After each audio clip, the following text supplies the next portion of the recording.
Okay, hi everyone. So in this video, we're going to continue our study on the topology of the real numbers. So let's just do a quick recap of where we are at. So we are studying the topology on the real numbers. And the reason why we need this is because we'll see in later chapters that this will eventually allow us to talk about limits, okay, which is very essential for calculus and analysis. It will allow us to talk about what are continuous functions.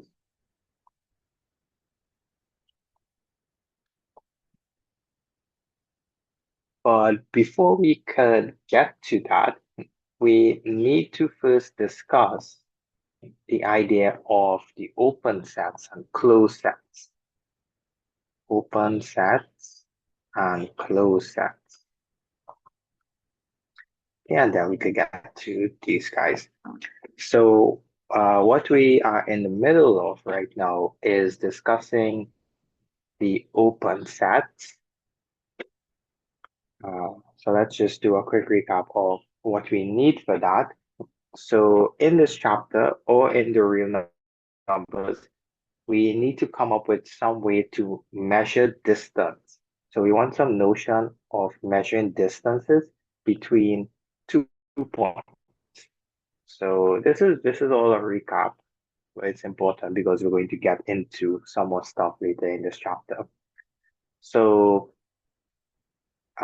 let's say we have this fixed point x, and I want to talk about all the real numbers. So all the real numbers on both sides of x, which are within some distance epsilon of this value x. So epsilon is some positive number, and x is just some real number. So epsilon on the right, and of course epsilon on the left. So this guy over here you see will be x plus epsilon, and this guy over here will be x minus epsilon. And we give a name for this set. We call this set a neighborhood. So we denote it typically, well, you saw in the course notes that there are many different ways you could denote what a neighborhood is. You should be familiar with all of them, but the one that I will stick with is N for neighborhood. So the neighborhood centered at the point X of radius epsilon. Okay, so this guy is called the center. Right, and you see from the diagram why it's called the center because that point is in the middle. And you can see why this epsilon value is called the radius. And it's defined to be a set. It's a set of all points y in the real numbers such that now the distance, so when we are measuring distance in R, let's do that here, distance in R between any 2 points, x and y, we are going to measure that distance by taking the modulus of their difference. So if I want to know the distance between two numbers, x and y, you just take the modulus of x minus y. And of course, you'll know from your first year calculus course that this is the same thing as if I do modulus of y minus x. In other words, it doesn't matter which point you write first, you get the same value. So the neighborhood is a set of all numbers y and r such that distance between those values. So the y's are changing, but the x, the center, remains constant. The center is fixed. Such that the distance between those points and the center is strictly less than the radius epsilon. Right? So we call this a neighborhood.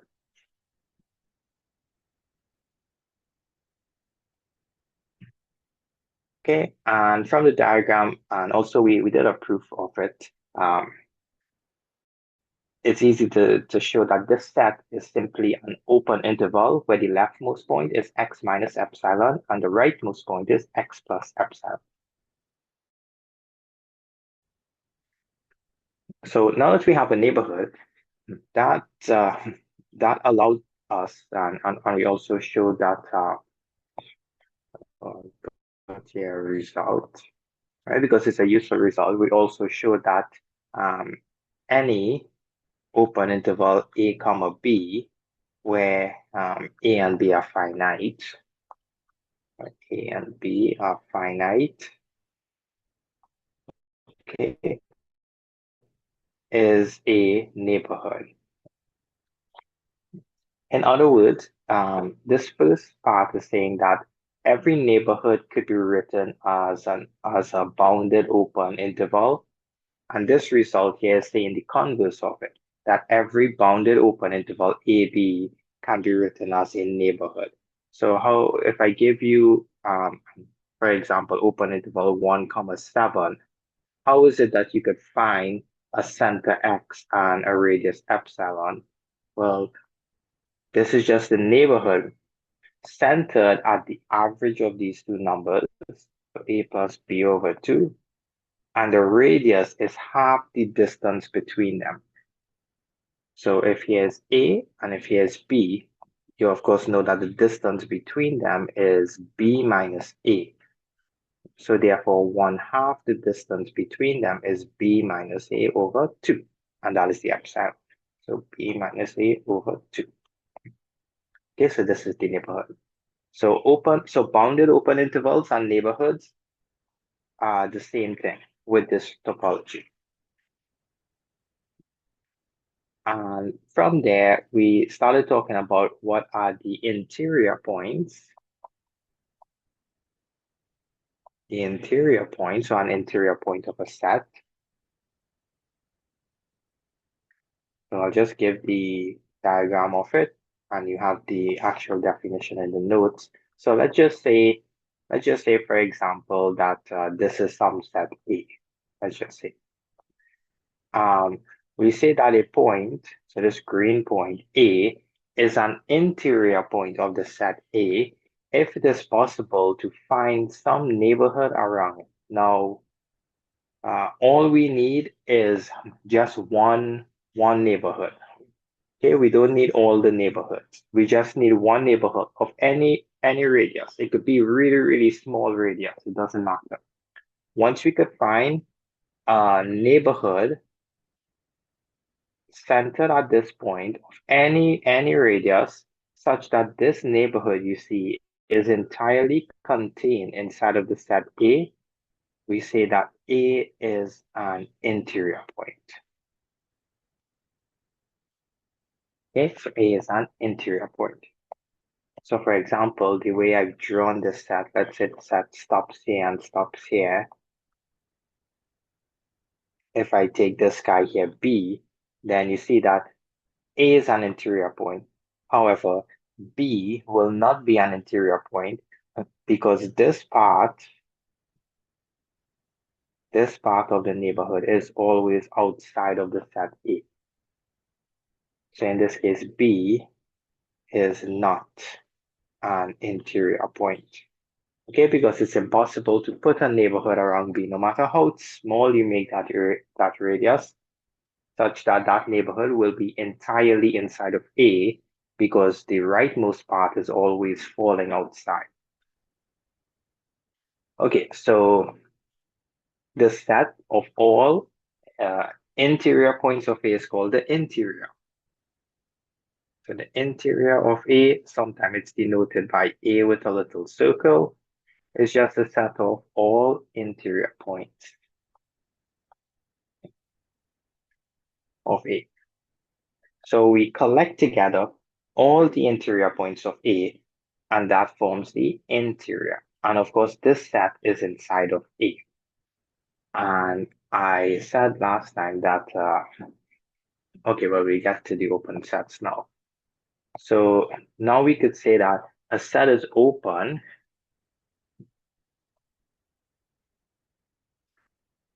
so set A is open or an open set if every point is an interior point. Or another way of saying it is if the interior of A is the same thing as the set A.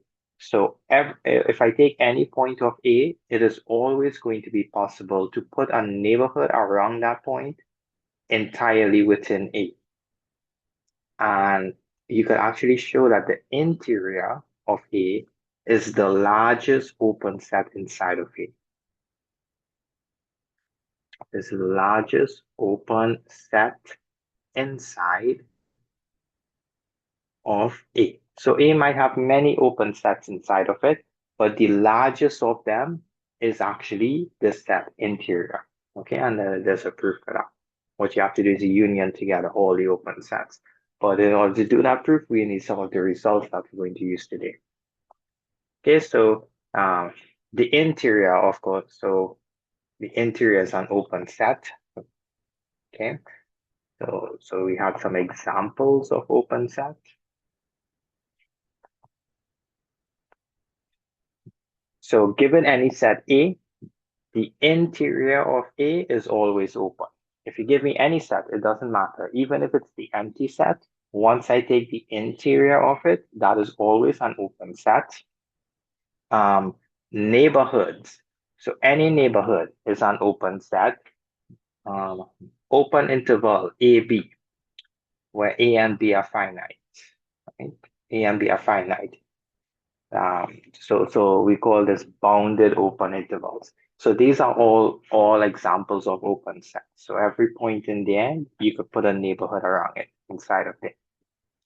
Okay, so that is sort of like a recap of where we're at. So what we're going to do today is we're going to further well, first we'll look at a couple more examples of sets and try to figure out, are those sets open sets? Remember, to show that a set is not open, all you have to do is just find one point that is not an interior point. However, to show that a set is open, you need to argue that every single point is an interior point. Okay, so to show that a set is an open set, from definition, is a bit more work you have to do than to show it is not open. And I should put also here that the negation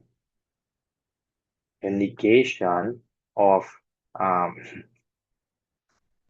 is an open set is not open.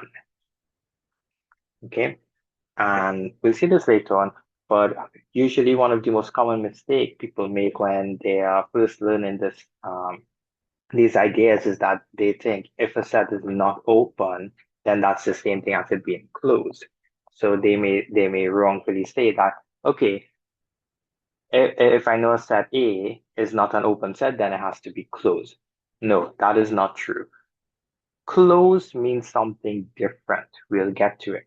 So either a set is open or the negation is not open. Don't say closed. Open or not open. Yeah, so what we're going to do is we're now going to look at a couple more sets and try to figure out what's the interior points of it. Are these sets open sets? And then we'll prove a very important result that will allow us to build open sets from open sets. So once we have some open sets, it will allow us to then build more by taking certain, well, you see unions and intersections, and that will grow our catalog of open sets a lot.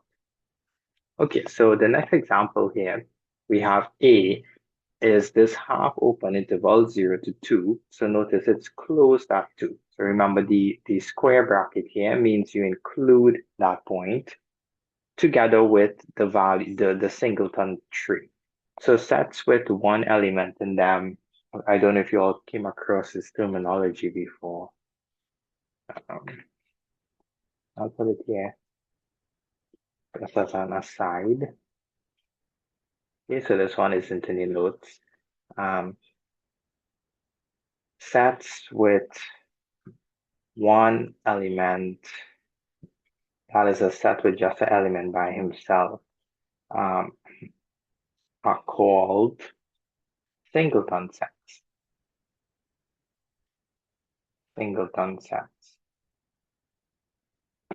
Okay, so a set with just one element is called a singleton set. Yeah, so we have this set. So the set A is actually two disjoint pieces. We have an interval and we have just a singleton set A. And we want to know what is the interior point of A. So now for an interior point, we basically need to go through every single point in the set and check whether or not it's possible to put a neighborhood around it. So suppose X is in A. Now A, you could think of it as being built up of two different pieces. Okay, so then either X is in this interval part, so either X is between 0 and 2, including 2, or X must be equal to 3. That means X belongs to the next set. The next set is just singleton 3. So if X belongs to singleton 3, X has to just be 3. So this breaks it up into two cases.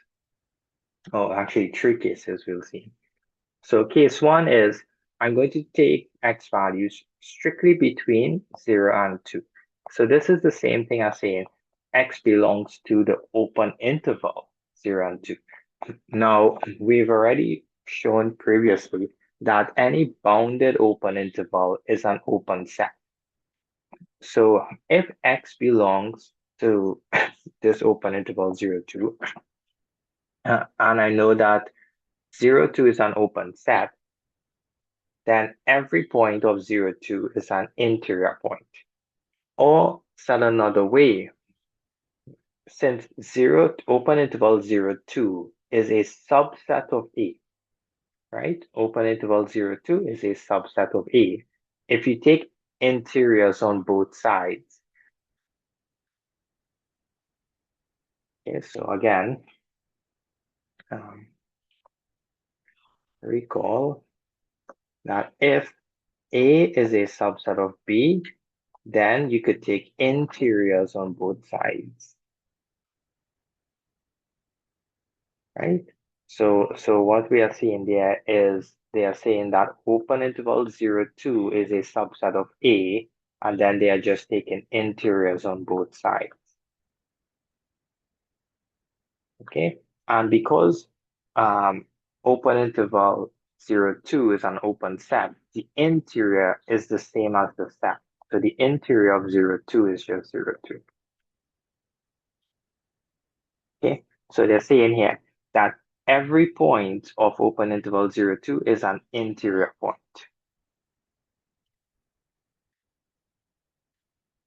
Okay, oh, so the result is here. Right, so if you want to know the interior, we already have a set open interval 0, 2 is contained in the interior. Now I need to check if what happens if X is now equal to 2. So if X is equal to 2, yeah, it always helps when you're first learning this stuff to draw a picture. It's not always going to be possible to draw a picture of what this set looks like. But if it is possible to draw a picture, you should do it. Okay, so this is what the set looks like. So what we just confirmed there is that every point in here except 2 is an interior point, right? Because all of these points, all of these x's belong to open interval 0, 2, which are interior points. What we need to now check is the number is 2, the value 2.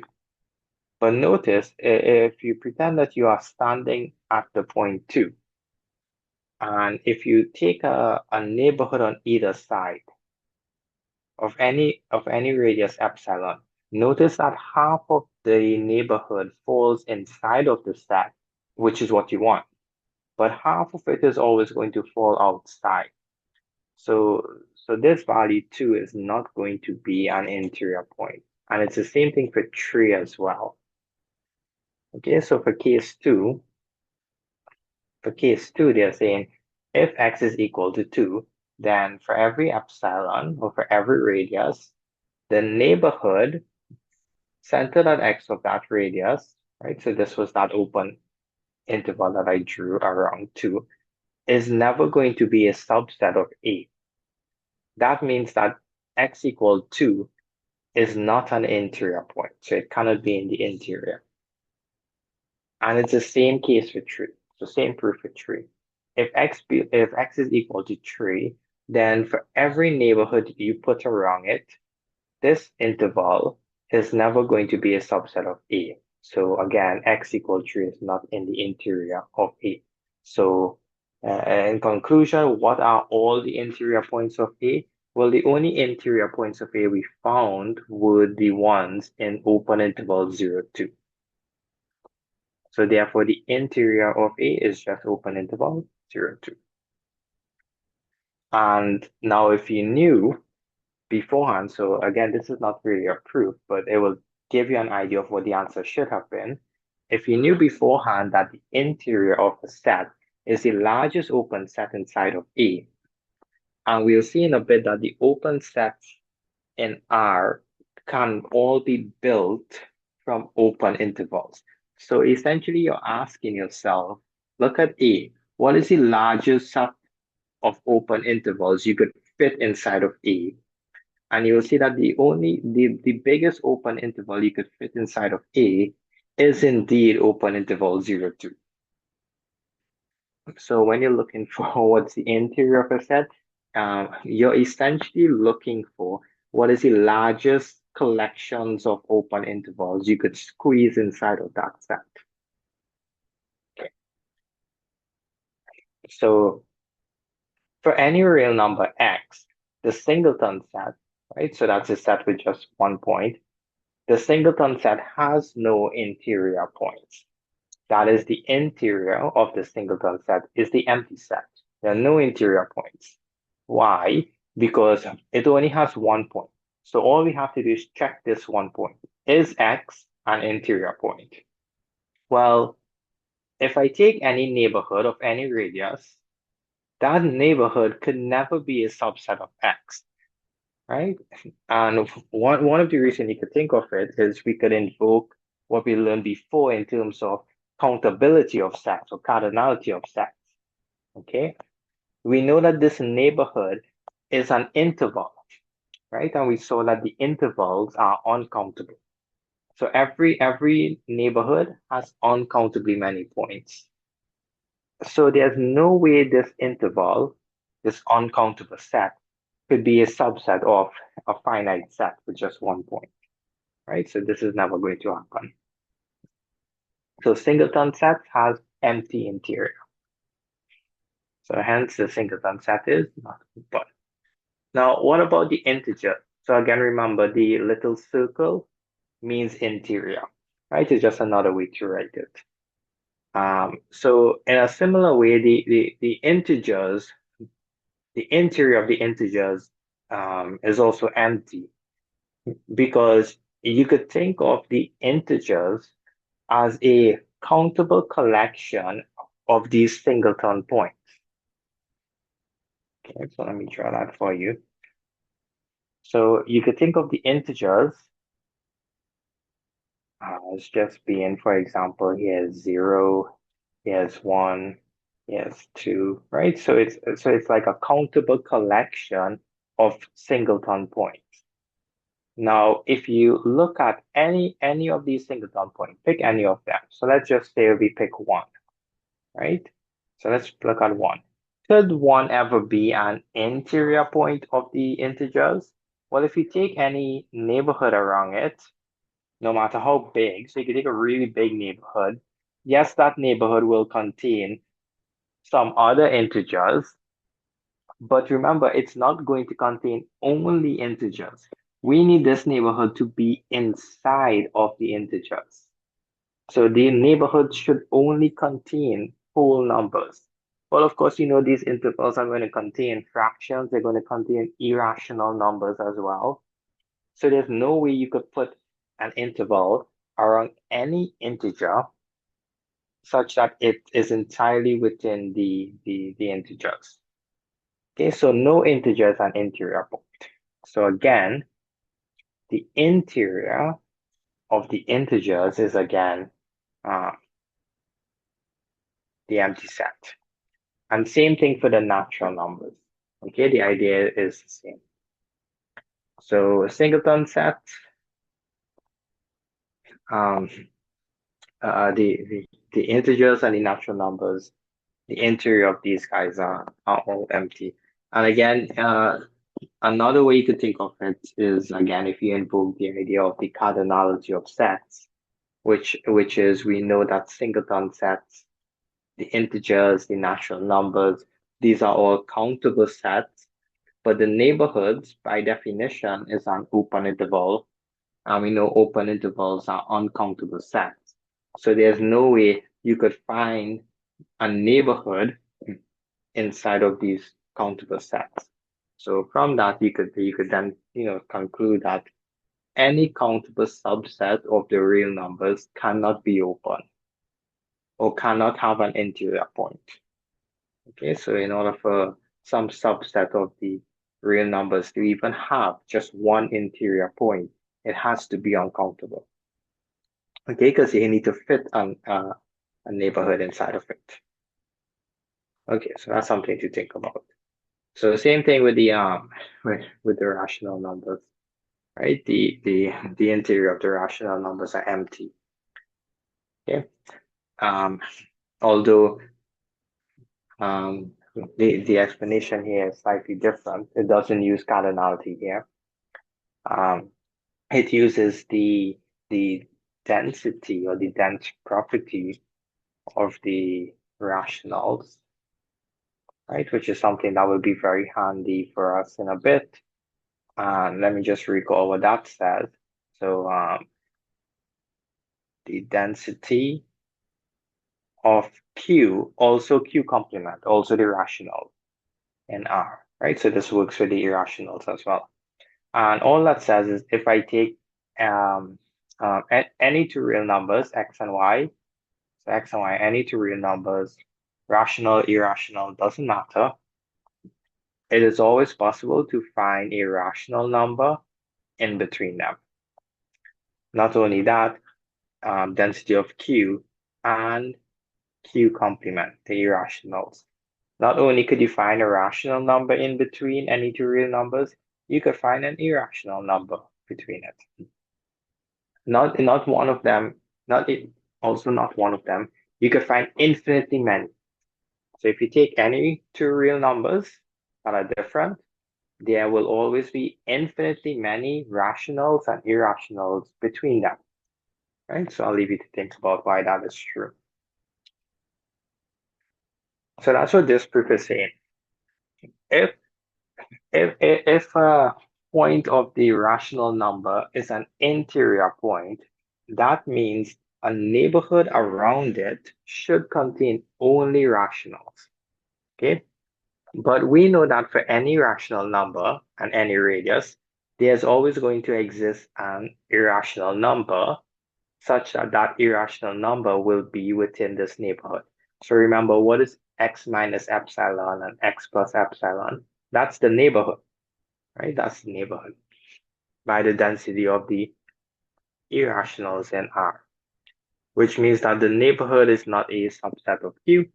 So Q is not an open set, right? The interior of Q is empty. In a similar way, we could also show that that Q complement, the irrational numbers, is not an open set in R. Actually, the interior of Q complement is empty. Okay, so the idea of the using the cardinality and saying that, okay, if you have a subset of R that is countable, then it cannot be an open set. But remember, and so you need the subset to at least be uncountable. But Q complement is uncountable, but it's still not open. Okay, the interior is empty. Okay, so what about this interesting example? So this set A is not an interval, right? It contains all the points. So the set A contains all the points of the form A plus B root 2, where A and B are rational numbers. So notice that this set A contains both rational and irrational numbers. Let me show you why. Okay, so A is a set of all A plus B root 2 such that A and B are rational numbers. So for example, if I set, for example, A to be 1 and B to be 0, then that means 1 is in A. Okay? If I set, for example, A to be 0 and B to be 1, that means root 2 is in A. So what I'm trying to say is that this set A contains both rational and irrational numbers. Okay, you can't say that this set A is inside of the rational only, or it's inside of the irrational only. It contains a mixture of rationals and irrationals. So what we're going to do is this will not be an open set. Um, we are going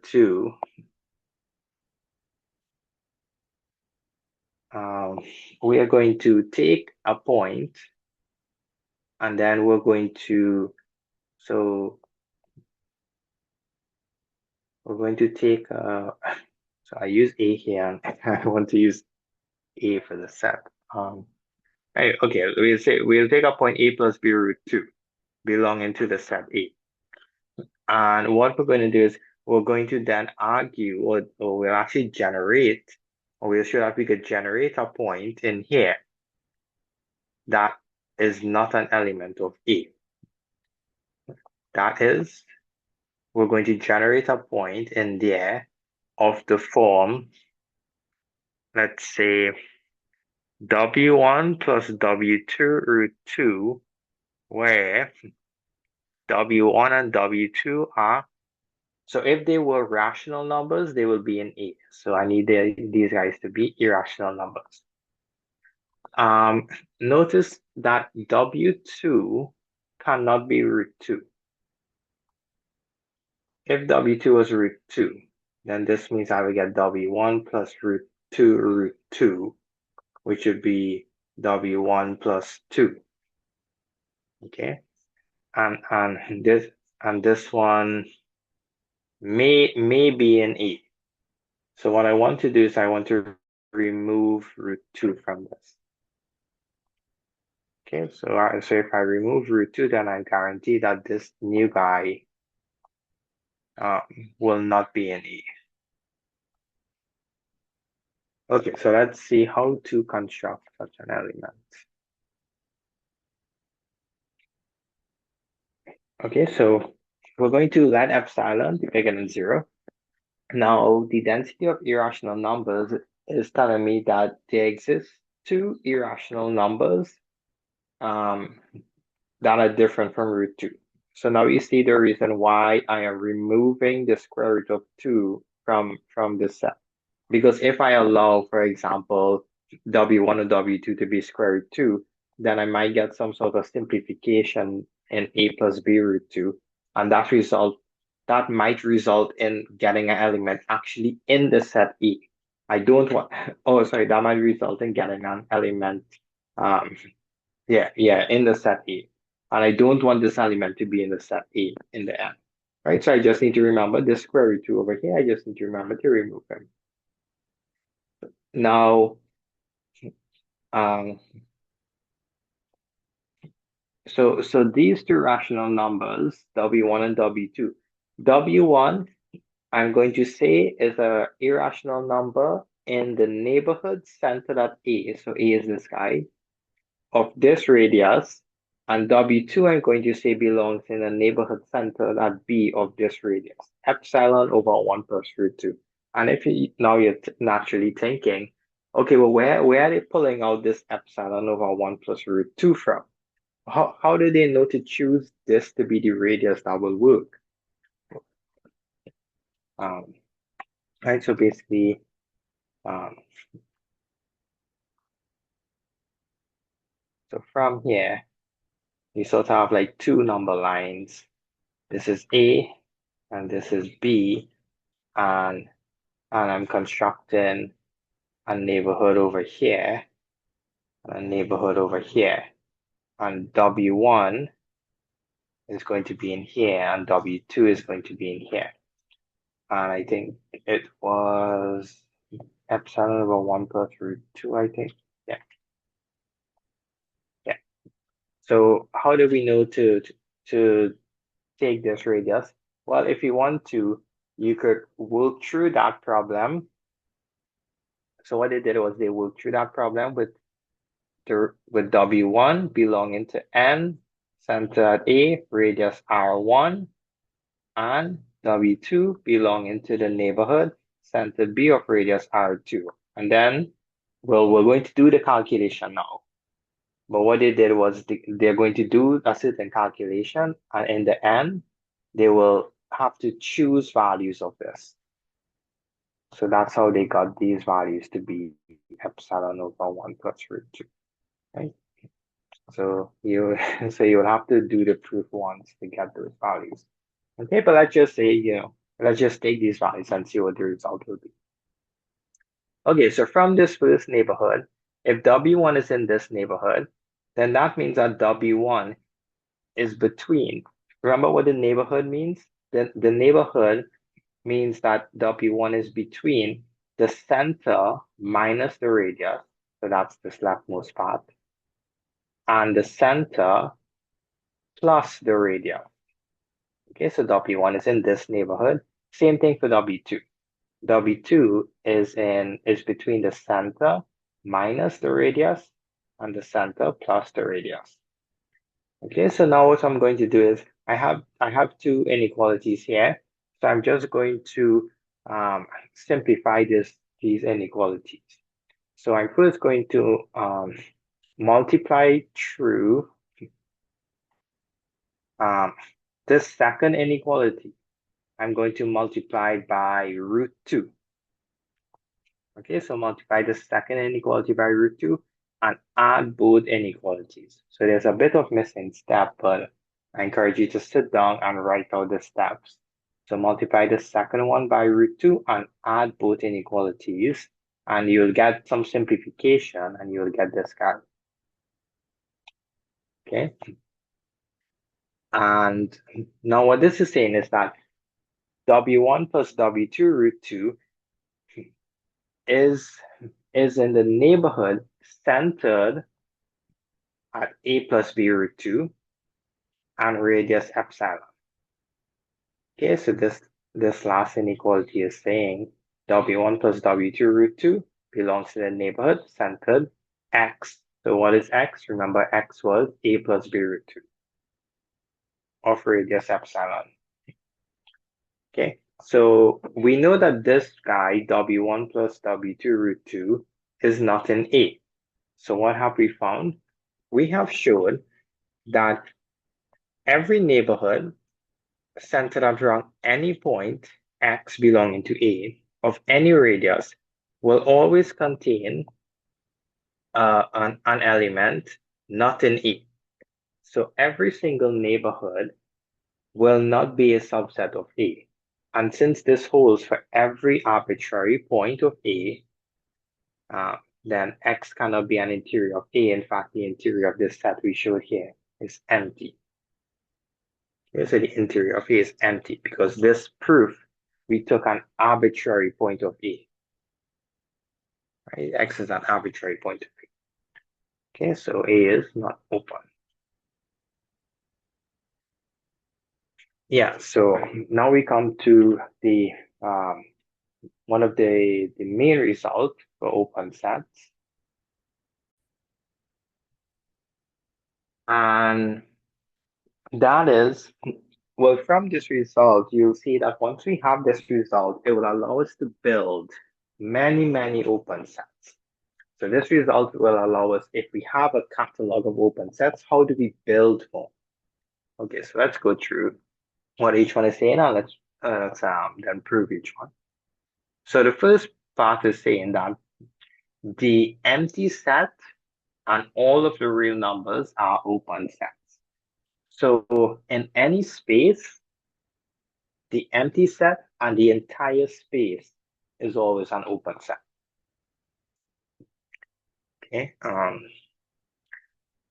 Actually, let's look at the proof and then we'll come to the second one. Okay, so forget about 2 and 3 for now. Let's just look at 1. So how to prove that the empty set is open? It's one of those vacuous vacuous proofs. So since the empty set has no elements, it is vacuously true that every point in the empty set is an interior point of the empty set. Hence, the empty set is open. Okay, so it's one of those vacuous proofs. Now, why is the real numbers open? So remember what it means to be an open set. It means every point of that set is an interior point. That means if I take any real number, it is possible to put a neighborhood around that guy entirely within the real numbers. But if you think about it, the neighborhoods, everything is taking place in the real numbers. So how could I make then every single neighborhood is automatically in the real numbers? So by definition of the neighborhoods are in the real numbers, right? If of any radius, any neighborhood is in the real numbers for every real number. So all I have to do is take any real number, put a neighborhood around it of any size, any radius, and that is always going to be an R because R is a big space, right? I can't leave that space. So every single real number is an interior point. Therefore, the real numbers is open. Okay, so empty sets and R are open sets. Now, the second one, very useful. It's saying that the union of any collection of open sets is an open set. So very powerful result, right? Notice that the union, they put no restriction on the union, right? So we learned that there are different types of unions. There are finite unions, there are countable unions, there are uncountable unions. It does not matter. Once you are unioning open set, it doesn't matter how many you union together, you will always get an open set. Okay, so let's prove the second one. So I want to prove that the union of any collection of open set is an open set. So let AI be, well, this collection AI be an arbitrary collection of open sets, right? So AI represents one of them, an arbitrary element in this collection. And this capital I you see here, this is what we call an index set. Okay, so if the index set is finite, then that means I have a finite collection of open sets. If the index set is, let's say, the natural numbers, so A1, A2, A3, A4, A5, and so on, then I have a countable collection of AIs. However, the index set could be uncountable. What if for every real number I had a set AI, then the index set is uncountable. Okay, so that's why we say that this is an arbitrary collection of open sets. And I'm going to let A be the union of all of these. Okay, so union all of them together. My target is to now prove that A is an open set. That means I need to take an arbitrary point of A, construct a neighborhood around it, and then argue why is that neighborhood inside of A. Okay, so if X is some arbitrary element in A, then X must be in this union. If you are in the union, then you are in at least one of those sets that made up the union. Okay, so then X must be in AI for some index I. It could be in one of them, and maybe it's in A2, A3, A4. Maybe it's just in A1 million. Doesn't matter. X is in at least one of them. So X is in AI for some I. Now, each AI was open. Okay, each AI is open. So X is in an open set. If you are in an open set, you are an interior point. So X is an interior point of AI for some some set I. So in all of this index I, once we find such a set AI, we are fixing that set now. So fix that AI. Okay, so X is an open set in that particular AI. Or if you want to and you don't want to use the same letter, you could say K. X belongs to a key for some fixed key. Right? But it doesn't matter. Okay, so X is an interior point. Now we just apply the definition. What is the definition of an interior point? That means there exists an epsilon bigger than 0 such that there's a neighborhood centered X radius epsilon inside of that set. Okay, so this is straight definition of interior point. So this neighborhood is in AI, but AI is in A. Remember, what is A? A is the union of all of these guys. So AI is inside of A, right? If you have A union B, A union B, right? A is in A union B, B is in A union B, right? So AI is in A.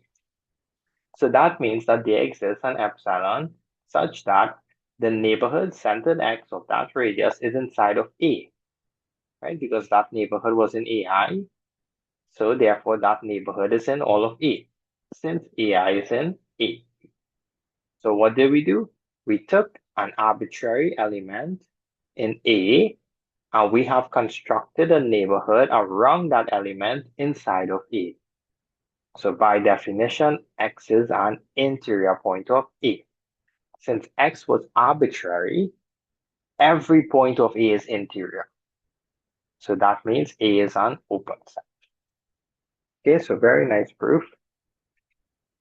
Right, so the moral of the story is, once you are unioning open sets, you're guaranteed an open set. Okay, so let's go back to the statement. Now the third point here, very interesting. So if we union open sets, we get an open set. However, the third one is saying that the intersection of any finite collection of open set is an open set. So now, if we are intersecting open sets, I am only guaranteed an open set if I intersect finitely many sets. If I intersect infinitely many open sets, no guarantee. Maybe it's open, maybe it's not open. I don't know. But as long as you intersect finitely many open sets, you are guaranteed an open set. Okay, so notice the difference between 2 and 3. Union, any amount. Intersection, you only allowed finitely many to intersect. Okay, we'll see counterexamples later on. Okay, so how to prove this one? So similar to how we just did that proof for the union, but there's minor modifications we have to do. So the intersection of, I want to prove the intersection of any finite collection of open set is an open set. Okay, so now let me make that finite collection. So let AI, so now you see the index set runs from 1 to n. So this collection only contains n amount. So for example, if n was 10, this collection just contains A1, A2, A3, up to A10. Okay, so let AI, where I runs from 1 to n, be some finite collection of open sets. What I'm going to do, I'm going to take A to be their intersection. So you see the intersection as I goes from, okay, so here's a typo. It should be I equals 1 to n.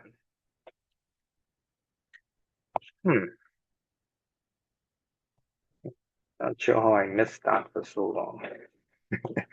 Okay, so the typo is, I'm going to let A equal to the intersection of AI, where I goes from 1 to n, right? So the typo is here. It should be 1 to n. In other words, let A equal A1, intersection A2, intersection A3, intersection AN. Okay, and what do I know? Each of these guys are open. And I want to prove A is open. Okay. So if X belongs to A, so again, take an arbitrary point in A. Now X, what is A? A was the intersection of n sets. So if X belongs to the intersection, then X has to be in every single one of them, right? So let's say A1, A2, A3, A4, and so on, right? If X is, what is the, maybe this one, right? So if X is in here, then X has to be in A1, A2, A3, A4, and so on, right? So if X is in the intersection of all of them, then X needs to be inside all of them. So X belongs to AI for all I. Now remember, each of these AIs are open sets. So that means X is an interior point of A1, X is an interior point of A2, X is an interior point of A3, and so on. So since each AI is open, X is an interior point of AI for each of these I's. Okay, so now for each of those sets, I could put a neighborhood around X inside that particular set. So for A1, I could put a neighborhood around X inside A1. For A2, I could put a neighborhood around X inside A2, and so on. So here's the catch. The radius or the radii of each of those neighborhoods, there's no reason why that should be the same. Right? So now we are saying for each I, so for each of these sets, there exists a radius, epsilon I. So you see the radius depends on the set, such that that neighborhood centered X of that radius is inside of AI. So let's say, for example, epsilon 1 was 2. So the neighborhood centered X of radius 2 is in A1. Let's say for epsilon 2 was a half. So the neighborhood centered X of radius a half is contained in A2, and so on. So for each AI, there's a corresponding neighborhood of a different radius. There's no reason why all these radii should be the same. The different radius, such that those neighborhoods, is contained in AI. What I want to do now is construct a neighborhood of one particular radius that is inside of all of them. Because you see, the neighborhood of centered X of epsilon I is in AI. So this neighborhood of epsilon 1 is in A1, but it may not be inside of A2. It may not be inside of A3. I need to get a neighborhood that is inside of all of them. Okay, so here's the clever way to do it. I'm going to now let epsilon be the minimum of these numbers. So of all these radii, take the smallest guy. Take the smallest value, the minimum. Okay, then epsilon is less than or equal to all of those radii. Okay, so that means that the neighborhood centered X of radius epsilon is inside of every single one of those neighborhoods. Okay, remember we proved this result. So recall, remember we had a result if epsilon 1 is less than or equal to epsilon 2, then the neighborhood centered X of radius epsilon 1 is contained in the neighborhood centered X radius epsilon 2. So now we are saying this epsilon is less than or equal to epsilon 1, epsilon 2, epsilon 3, epsilon 4, epsilon n, all of them, right?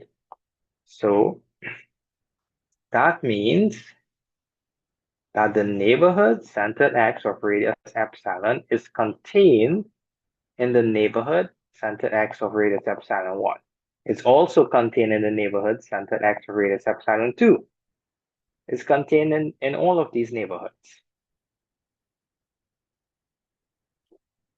Right? So it's contained in all of them.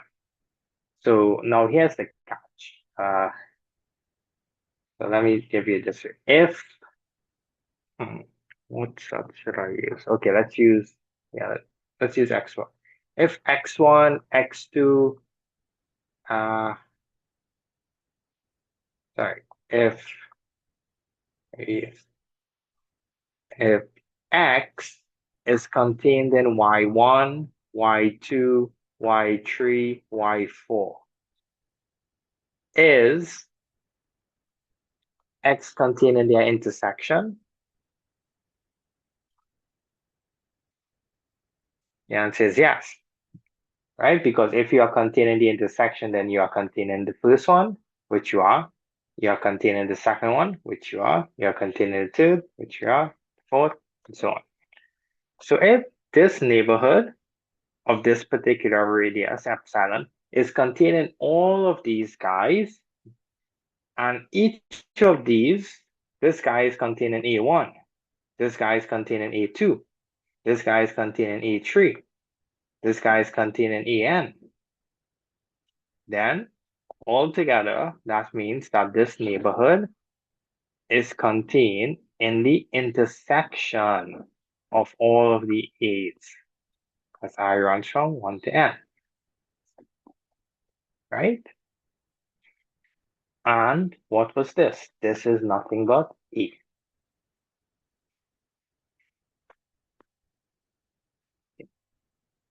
Okay, so that's what we are arguing here. If I take epsilon to be the smallest of those radii, then that neighborhood of radius epsilon is contained in all those other neighborhoods, every single one of them. And remember how these neighborhoods were constructed? They were constructed such that the neighborhood of radius epsilon I was in AI. Okay, so this neighborhood is in AI, and this holds for all I. So this means that this neighborhood, if it's in A1, A2, A3, A10, right? Then it's in the intersection, but the intersection is A. So that neighborhood is contained in A. So altogether, what did we do?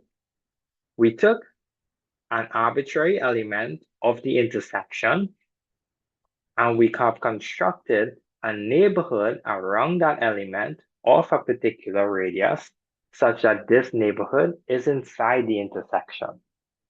Now, since we did this for an arbitrary element of A, this means that x is an interior point of A, and every point of A this is true for every point because x was arbitrary. So therefore, A is an open set. Okay, so the intersection of any finite collection of open sets is open. So you need to remember, union of open set, any amount is allowed. Intersection, only finitely many will guarantee an open set. Okay, so here are some examples. So we know that the bounded open interval, is an open set, right? For A and B finite. What about if I take A to infinity? Is that open? What about if I take minus infinity to B? Is that open? The answer is yes. These two are also open sets. So now that we have that theorem, we could construct so many more open sets using intersections and unions, right? So here's how to do it. So I want to show that this interval A to infinity is open.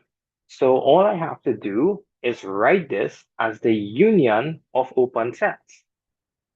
Notice that A to infinity could be written as the union of A comma, a plus n, right? Where n ranges from 1 to infinity. And so let me give you the drawing of that. Okay, once you see the drawing, it will make sense. So here's A, and I want to show that this set all the way up to plus infinity. So I want to show A infinity is open, right? What we're saying here is that this set A to infinity is equal to A comma A plus 1 union A comma A plus 2 union A comma A plus 3 union, and you keep going, right? Because if here's A plus 1 is here. So this guy, well, this guy is a bounded open interval, and we know those are open. And A plus 2 is over here. So this guy is a bounded open interval, and we know that's open. A plus 3 is here, right? And this guy is a bounded open interval, so we know that's open. So we just keep on expanding it out to infinity. Okay, and since we have written the right-hand side as the union of all, sorry, the left-hand side as the union of all bounded open intervals, which I know each of these guys is open, the unbounded open interval is open. Okay, and in a similar way, you could then argue that minus infinity to A is also open, right? So see if you could sit down and write minus infinity to A as a union that looks like this. So instead of going from A comma A plus n, it will be A minus n comma A, right? And that guy is open. So these intervals, what about if we close at A? These guys are not open sets because they contain A. And A, you see A, the point like at the end, on the boundary, is not an interior point, right? You can't put an interval around A. All right, so we know that the neighborhood is an open set. But remember what this guy was? N with the little star? That is what we call a deleted neighborhood. That was the neighborhood without the center. So take the neighborhood, remove the center, and we showed that you could write this as this union, the union of two open intervals. So what you do is you go from, let me show you. Right, so I'll show you because I don't want you all cramming this off, because no need to cram all this stuff because it's very straightforward if you have the image in your mind. So x plus epsilon, x minus epsilon. This guy, this is the full neighborhood. Okay, what the deleted neighborhood is, you see this x, remove him. Okay, so we're going from x minus epsilon up to x, but then we are jumping over x. And then we're going from x to x plus epsilon. Right, so therefore, the deleted, right, so let me write the full neighborhood. The neighborhood center x radius epsilon is center minus radius, comma, center plus radius. The deleted neighborhood, center x of radius epsilon, right? So it's x minus epsilon up to x union, so then I jump over x, union x up to x plus epsilon. And I know that this guy is a bounded open interval, so you are open. This guy is a bounded open interval, so you're open. The union of open sets is open. Therefore, the deleted open neighborhood or deleted neighborhood is an open set. Right? So this guy is an open set.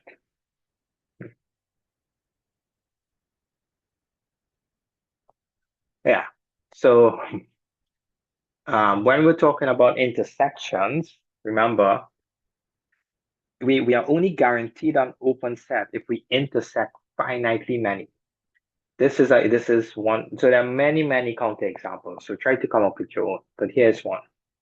Many examples of what happens if you try to intersect infinite number of open sets. Then you may not get an open set. So here's an example. If we take as the infinite number of sets an, where this is open interval minus 1 over n to n. Okay, so each of these guys is a bounded open interval, so it's an open set, right? Each of these guys are open set. However, well, you could show, it's not very difficult to show this, that the intersection of all of them is singleton zero. Now remember, we argued previously that every singleton set is not open. The interior of this set is the empty set. Okay, it's not singleton zero. So here we have the intersection of infinitely many open sets is a not open set. Okay, so it doesn't work. Right, so this set here, let me just draw the picture of that set so you know what it looks like. Right, so ignore one because A1 is just, okay, we'll do A1. A1, so AN is minus 1 over n, 1 over n. So A1 is minus 1, 1. A2 is minus a half, A3 is minus a third. So you see what's happening, right? As n gets larger, the sets are shrinking. So here 0, minus 1, 1, right? So this is A1, minus a half.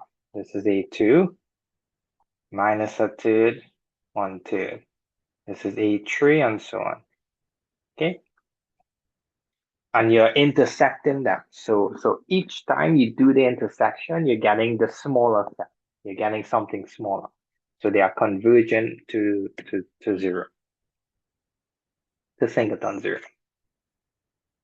Okay, so that's just one example. There are many more examples. Okay, yeah. So what's the bigger picture? So we started with the idea of what a neighborhood was, and we used it to define the interior point of a set. From the interior, then we were then able to define what are the open sets, right? Set is open if every point is an interior point. Then we saw some examples of open sets, and now we could build more open sets by taking the union of finite intersection of open sets. Now, the collection, so it's a fancy, sometimes written as a fancy or a script T, the collection T of all open sets of R, so collect together every single set that is open in R, this forms what we call a topology on R. Okay, so a topology is a collection of open sets. And a set together with a topology forms what is called a topological space.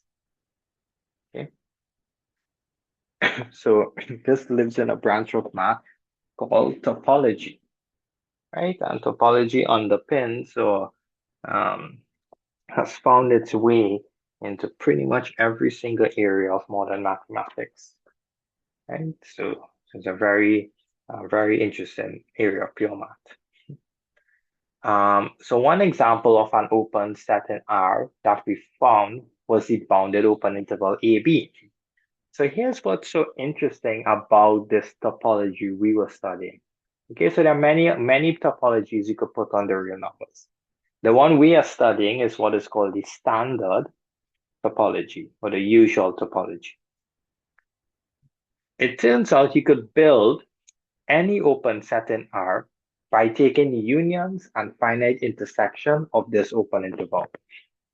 So you could think of the bounded open interval as the building blocks of all the open sets in R, right? Or sometimes call it topological basis. So just like if you studied linear algebra already and you know that vector spaces have bases, so, and those are the building blocks of those spaces. So in a similar way, you have the building blocks of these topological spaces.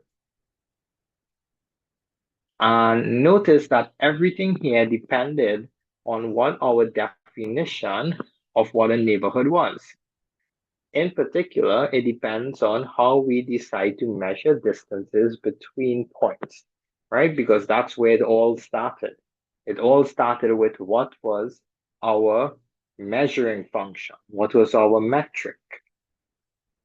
If we came up with a different distance function, our list of open sets in R may change, right? If we choose to measure distances differently, the catalog of open sets you get might be different, okay? But when we use the modulus function, this is what we use to measure our distances. So when the modulus function is used as the distance function in R, the resultant topology from the open set it generates is what is called the standard topology. Right, so just some background, if you ever come across these words, topology, standard topology, usual topology, distance function, metric, don't get scared. Those are all just fancy names for what we studied here. Okay, so that's it for this section, and that's it for the open set.